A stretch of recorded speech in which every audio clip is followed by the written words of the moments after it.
Diwali delight at Kalyan Jewelers. Up to 50% off on making charges. Conditions apply. नमस्कार, आप देख रहे हैं BMW न्यूज़ बिहार और इस वक्त की बड़ी खबर आपको बता दें पटना से आ रही है, जहां आपने देखा कि किस तरह से कांग्रेस और पप्पू यादव के समर्थक आपस में भिड़ गए। ये क्यों हुआ, क्या हुआ, इसके पीछे की कहानी हमने आपको बताई कि राजेश राम के ऊपर टिकट बेचने के आरोप लगे। वहीं कृष्णा लवरूप के ऊपर भी आरोप लग रहे हैं कि वो भेदभाव कर रहे हैं, कांग्रेस के पप्पू यादव को उतना तवज्जो नहीं दे रहे हैं। पप्पू यादव को चोर बोल दिया उन्होंने, कृष्णा लवरू और शकील अहमद को। किसने बोला? तो पप्पू यादव के समर्थकों ने चोर बोल दिया, जिसके बाद कांग्रेस समर्थक भड़क गए और पटना एयरपोर्ट के बाहर में जो एरिया है वहीं पर आपस में लड़ पड़े। यहाँ तक कि ऐसी स्थिति आ गई कि शकील अहमद, कृष्णा लवरू और राजेश राम को भागना पड़ा। जी हाँ, भागना पड़ा। ये देखिए, ये तस्वीर आप अपनी स्क्रीन पर देख पा रहे होंगे। तो देखिए, इस बार बिहार विधानसभा का चुनाव जो है, चुनाव नहीं बल्कि एक युद्ध जैसा, युद्ध का मैदान लग रहा है, महाभारत का मैदान लग रहा है। और देखिए, ये कहीं ना कहीं सीटों के बंटवारे को लेकर हो रही बात चल रही हो। पप्पू यादव ने को जिस तरह से राहुल गांधी की जीप पे चढ़ने नहीं दिया गया, स्टेज पर उनकी इंसल्ट की गई, स्टेज पे चढ़ने नहीं दिया गया, तेजस्वी यादव से मिलने नहीं दिया गया, तो ऐसे में समर्थक काफ़ी नाराज़ थे और काफ़ी ज़्यादा जो थे परेशान थे। उन्हें लग रहा था कि उनकी बेइज्जती हो रही है, तो इसको लेकर वो उनकी नाराज़गी अब पूरे खुले तौर पर आ गई। लेकिन देखिए, अगर बात करें सीट बंटवारे को लेकर, तो सीट बंटवारा ना तो एनडीए गठबंधन में ना ही इंडिया गठबंधन में सही तरीके से हो पाया है। तो देखिए, एनडीए गठबंधन की अगर बात करें या इंडिया गठबंधन की बात करें, तो वहाँ भी सब कुछ नॉर्मल नहीं है। कारण क्या है कि सीट बंटवारा अभी तक कंफ्यूजन है। और इस बात को लेकर हमारे सहयोगी हमारे साथ फ़ोन लाइन पे जुड़ रहे हैं। अब हम चलते हैं उनके साथ पास, पंकज के पास, और पंकज क्या कुछ जानकारी दे रहे हैं उनसे समझते हैं। तो हमारे साथ फोन लाइन पे जुड़ चुके हैं हमारे सहयोगी पंकज, क्या हो रहा है बिहार की राजनीति में? ये दो समर्थक लड़ जा रहे हैं आपस में, इस तरह से भीषण लड़ाई देखने को मिल रही है।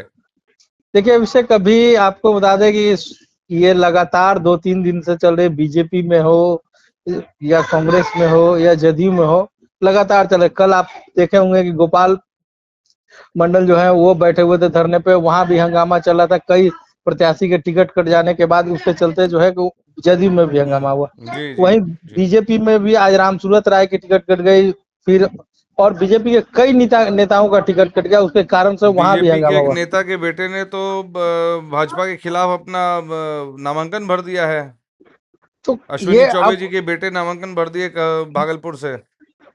अब देखिए कि ये अब चुनाव जो है रणभूमि हो गया है। चुनाव अब इसको नहीं कहा जाएगा।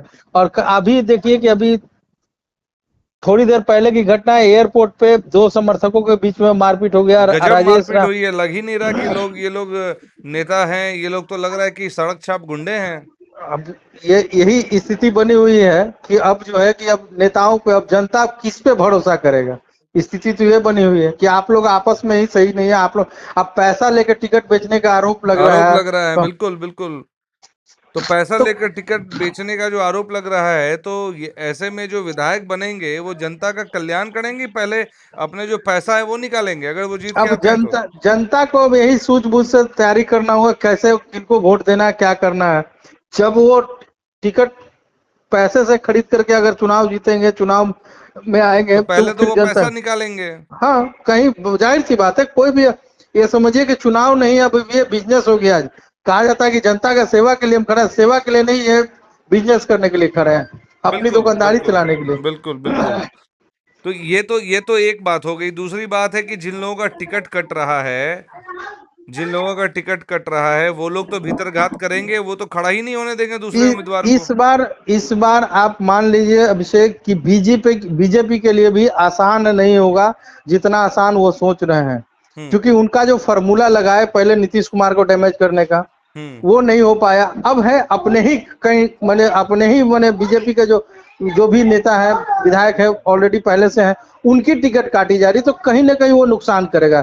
चाहे पटना साहिब की बात कर ले, ये नंदकिशोर यादव का टिकट कट गया।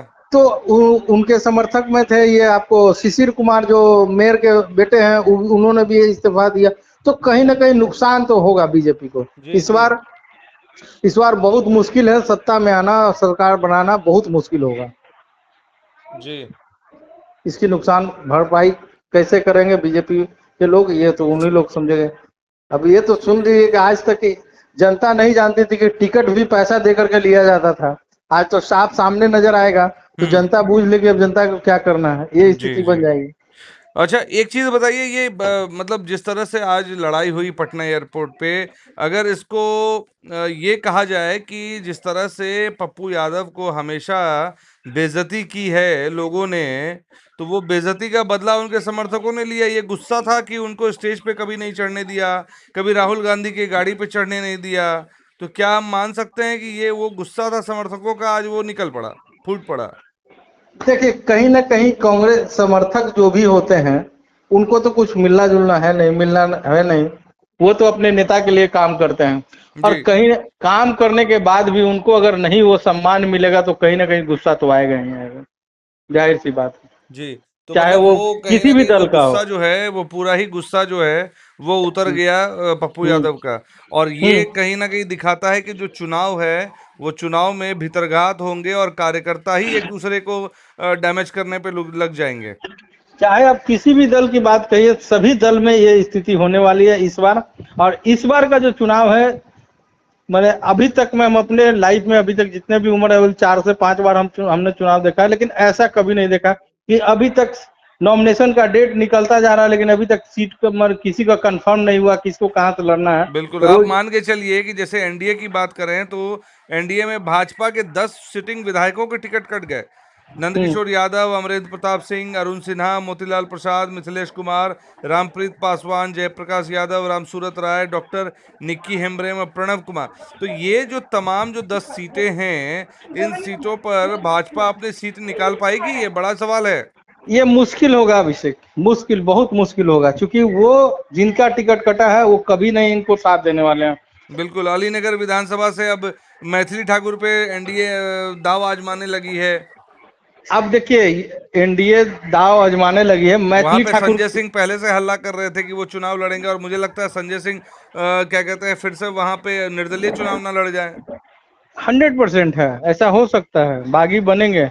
आप एक चीज मानिए कि मैथिली ठाकुर को टिकट दिया गया, तो जो कार्यकर्ता है, नेता है, आपके लिए 5 साल से मेहनत की, मैथिली ठाकुर को किस बैकग्राउंड पे किस आप टिकट दिए? बैकग्राउंड पे आपने टिकट, वो सिर्फ एक लोक गायिका है, सिर्फ इस बैकग्राउंड पे टिकट देना देखिए तो। अभिषेक, लोग गायिका के भी बात करते हैं, मैथिली ठाकुर को प्रमोट किया गया है, जो भी हो जैसे भी हो ये तो हम नहीं जानते हैं, लेकिन आप एक जान लीजिए, बिहार में उससे ज्यादा प्रतिभाशाली लोग हैं, लेकिन उनकी खोज नहीं है।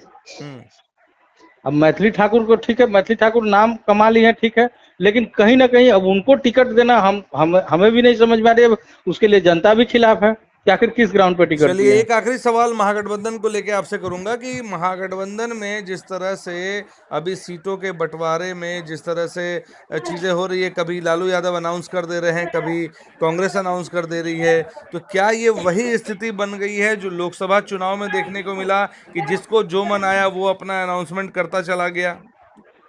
देखिए अभिषेक, अभी जो है कि अब देर होने से आदमी जो है अपना पेशेंस खो देता है, तो उस पीरियड में उनको लगता है कि अब जिसको जो नाम मिल पड़ा है वो अपना काम करते जा रहा है, क्योंकि कैंडिडेट को भी, अभी बता रहे, कैंडिडेट को भी तैयारी करना होगा, उनको लोगों से जाकर मिलना होगा, और वो टिकट के लिए यहाँ लालू आवास या राबड़ी आवास पे आकर के खड़े रहेंगे, उनका समय निकलता जा रहा है, तो कहीं ना कहीं ये तो होना ही है। जी जी, बहुत बहुत धन्यवाद पंकज हमसे जुड़ने के लिए। तो देखा आपने, पंकज ने बताया कि किस तरह से सीट को लेकर पशुपेश की स्थिति बनी हुई है, और जो सीटों का बंटवारा है ये महागठबंधन हो, चाहे इंडिया गठबंधन हो, एनडीए गठबंधन हो, सभी में दिक्कत हो रही है, और ये महाभारत का रण बना हुआ है। और जो सबसे बड़ी बात आ रही है निकलकर कि भीतरघात होने की संभावना है। देखिए, भाजपा के अंदर 10 विधायकों का, सिटिंग विधायकों का टिकट काट दिया गया। अब ज़रा सोचिए कि जो भाजपा विधायक के टिकट कटे हैं, जो सिटिंग विधायक के टिकट कटे हैं, उनकी जगह पर अगर दूसरे किसी को खड़ा करेगी भाजपा, तो क्या वो भीतरघात नहीं होगा? क्या वो चाहेंगे कि जो लोग, नए लोग चुन कर आए हैं, वो जीते? तो ऐसे में भीतरघात की संभावना बनेगी, और बहुत मुश्किल लग रहा है इन 10 सीटों पर। और 10 सीटों का नुकसान अगर भाजपा को होता है तो आप समझ लीजिए कि ये चुनाव, बिहार का चुनाव, कितना रिस्की होगा भाजपा और एनडीए गठबंधन के लिए। तो देखिए, नीतीश कुमार की तरफ से भी बहुत सारी जो सीटों के बंटवारे हुए, लेकिन नीतीश कुमार अभी स्टैंड है, कोई वैसी दिक्कत नहीं आ रही, उनके गुट से वैसी कोई दिक्कत नहीं आ रही। हालांकि जो सीटें जो चिराग पासवान के खेमे में चली गई, जैसे अगर बात करें कदवा की बात करें, कटिहार के पास जो पड़ता है कदवा की बात करें, तो वो सीट एलजेपी के खेमे में चली गई, जहां से जेडीयू के उम्मीदवार चुनाव लड़ते थे। अब जो है पिछली बार भी चंद्रभूषण ठाकुर वहां से चुनाव लड़े, लेकिन इस बार हिमराज सिंह ने वहां से नामांकन दाखिल कर दिया है। वो अपने फेसबुक पोस्ट पर भी आके बहुत सारी चीज़ें बोल रहे थे। तो ये जो सिनेरियो बन रहा है, जिस तरह से एनडीए और इंडिया गठबंधन को लेकर जो सिनेरियो बन रहा है बिहार की सियासत में, ये भीतरघात की संभावना को ज़्यादा बता रहा है। प्रोबेबिलिटी है कि वो भीतरघात होगा और जहां जहां जिन सिटिंग विधायकों का टिकट कटा वहां पे दिक्कत होगी। एक और एग्जांपल मैं आपको देना चाहूँगा। देखिए, अश्विनी चौबे के बेटे ने भागलपुर से नामांकन एनआर अपना कटवा लिया है, वो नामांकन करेंगे और मैं बता दूं वो उस सीट पर नामांकन कर रहे हैं, नामांकन पर्चा भरेंगे जिस सीट पर भाजपा ने अपना उम्मीदवार वो उतारने वाली है। तो ऐसे में ना तो एनडीए कह लीजिए ना इंडिया गठबंधन में तो देखिए सीटों का बंटवारा अभी तक नहीं हुआ, लेकिन एनडीए गठबंधन की जहां तक बात करें तो एनडीए गठबंधन में भी बहुत कुछ सही नहीं है। टिकटों को लेकर अंदर इतना घमासान मचा हुआ है कि ये कहना बहुत मुश्किल होगा कि भाजपा के लिए चुनाव आसान होगा जीतना या मुश्किल भरा होगा। अब बने रहे बीएमडब्ल्यू न्यूज़ बिहार की तमाम खबरों के साथ। बहुत बहुत धन्यवाद।